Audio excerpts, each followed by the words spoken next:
10. Goes for him this year. 7. It's going to be a great race.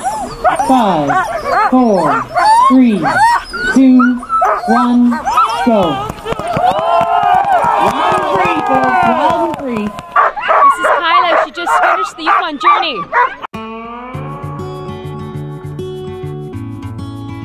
So normally at this time of the year we do follow the Yukon Quest. This year, because of a pandemic, it's cancelled. The Yukon Quest is an international dog sled race that alternates its start location each year between Fairbanks, Alaska, USA and Whitehorse, Yukon, Canada, making it the only international dog sled race in the world. This year, some Yukon mushers organized a race on the Canadian side called the Yukon Journey. It followed part of the usual Yukon Quest trail from Pelly Crossing to Whitehorse. This is Kyla. She just finished the Yukon Journey. We are Tammy and Tomo, and we live in northern Canada, where the amazing Yukon Quest dog sledding race takes place. We found a place to live outside of Whitehorse, where there are Alaskan Huskies we could help care for, and take on dog sledding runs into the Yukon wilderness.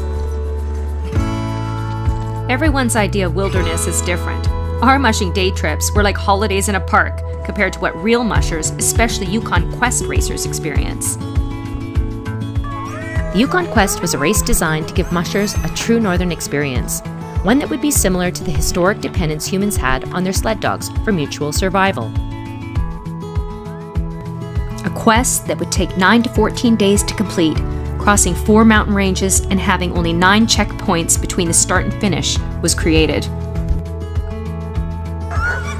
Mushers need to be self-reliant and carry what they and their dogs require to survive the lengthy wilderness stretches between checkpoints. 3, 2, 1,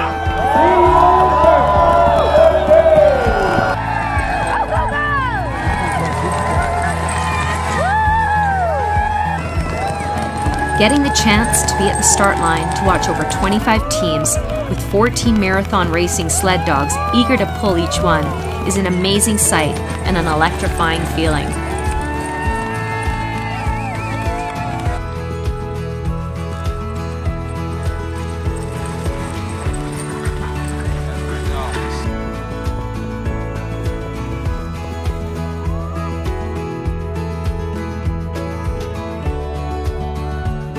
They say it takes 1,000 people to go 1,000 miles. Volunteers from Canada, the United States, and other parts of the world come to help in any way they can. The Canadian Rangers break the trail from Whitehorse to the American border and have done so since the race started in 1984. It's dark and brutally cold, yet mushers cannot receive any help until they reach the halfway point of the race, which is still hundreds of miles away.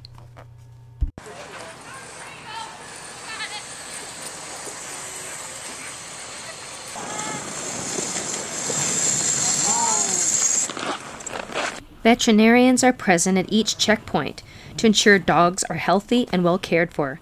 They give advice to mushers and provide veterinary care for any drop dogs. Want to get up? Want to get up? Ready? Oh, look at that. That's the best bed I've had. Mushers may be exhausted, but the dog's care comes first. They're given food, water, straw for bedding, and even massages.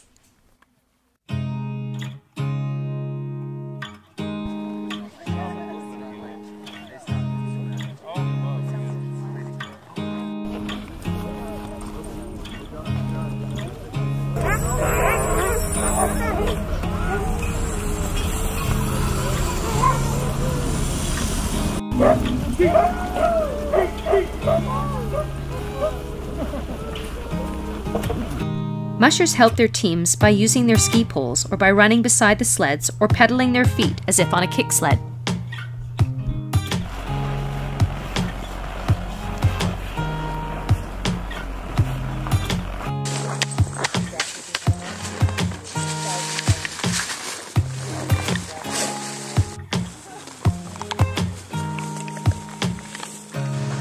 Sleep deprivation is managed by taking short naps whenever possible.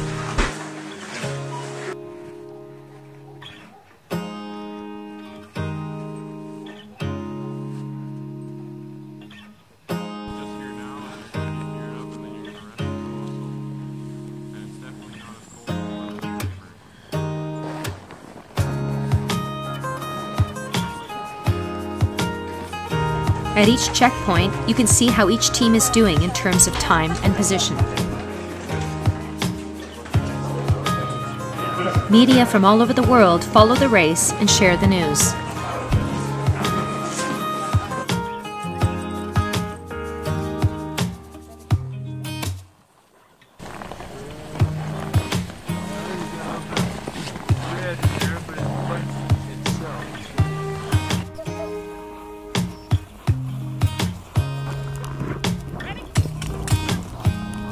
Teams are now getting ready to leave for Dawson City. This is the greatest distance between checkpoints, and mushers need to bring additional supplies for this section of the race. You can see that this musher has an extra sled for the extra gear needed.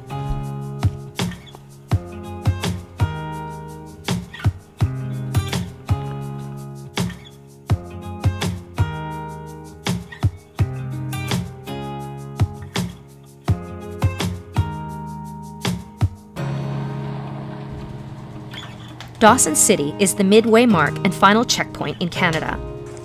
Once the center of the Klondike Gold Rush in the late 1800s, it's fitting that the first team into the checkpoint is given the promise of 2 ounces of gold, but only if they cross the finish line. There you go. Freedom.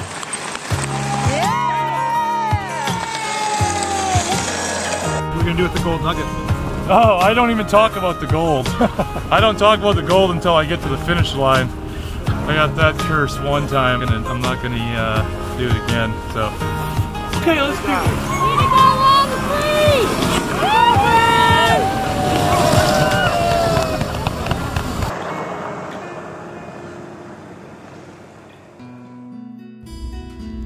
At this mandatory 36-hour rest point, handlers can finally help their team. They set up tents for the musher and for the dogs too. We as spectators are careful not to disturb them while they rest. Dawson is one of the 4 dog drops, and any dogs who can no longer continue racing receive veterinary care and are left with the handlers.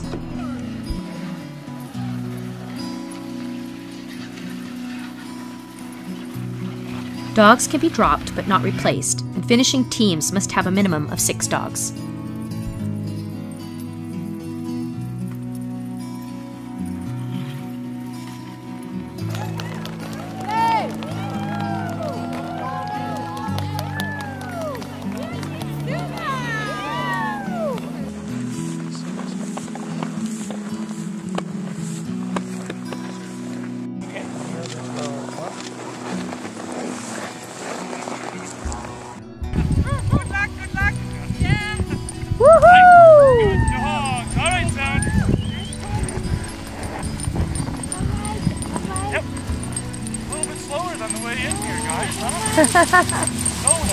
Good luck, good luck!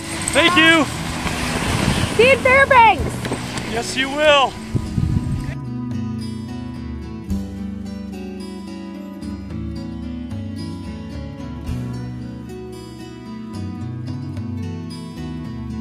Alright, boys, you ready?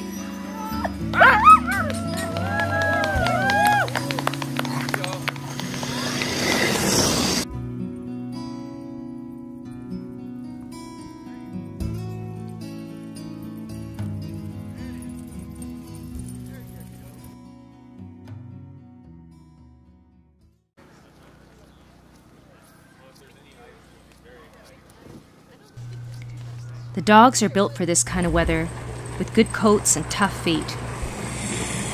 Thousands of miles of training, they have strength, stamina, and endurance. Seasoned mushers develop the ability to withstand frigid temperatures that we fair weather mushers can only imagine having.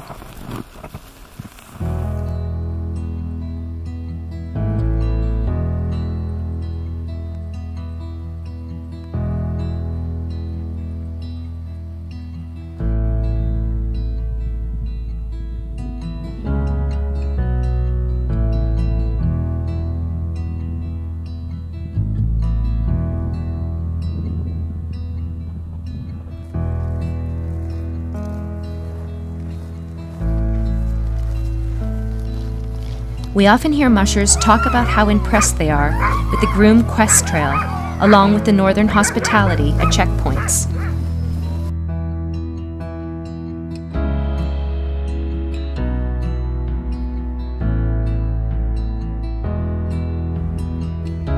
Most important to them is the time in between, where they, together with their dogs, make it alone in the beauty of the great northern wilderness.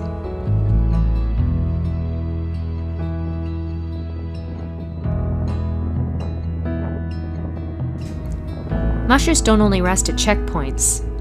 They do it on the trail when their dogs need it, and mushers sometimes sleep in their sleeping bags inside their sleds. Now that's truly a wilderness race.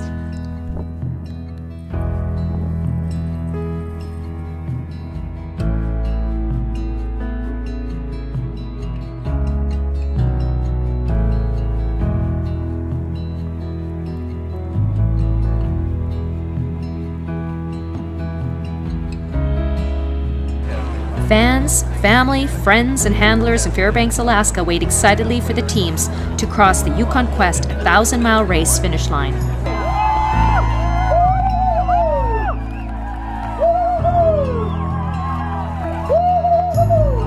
Welcome home, Matt.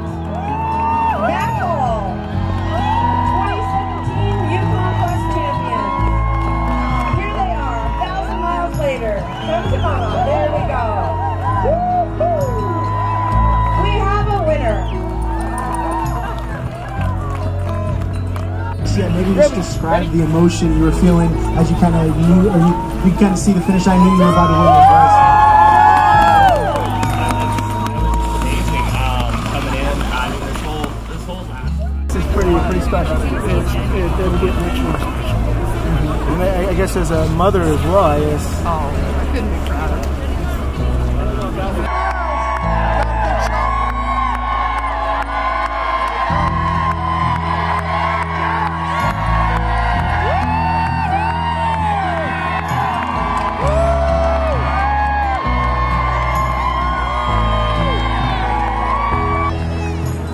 Handlers are getting the steaks ready for the dogs.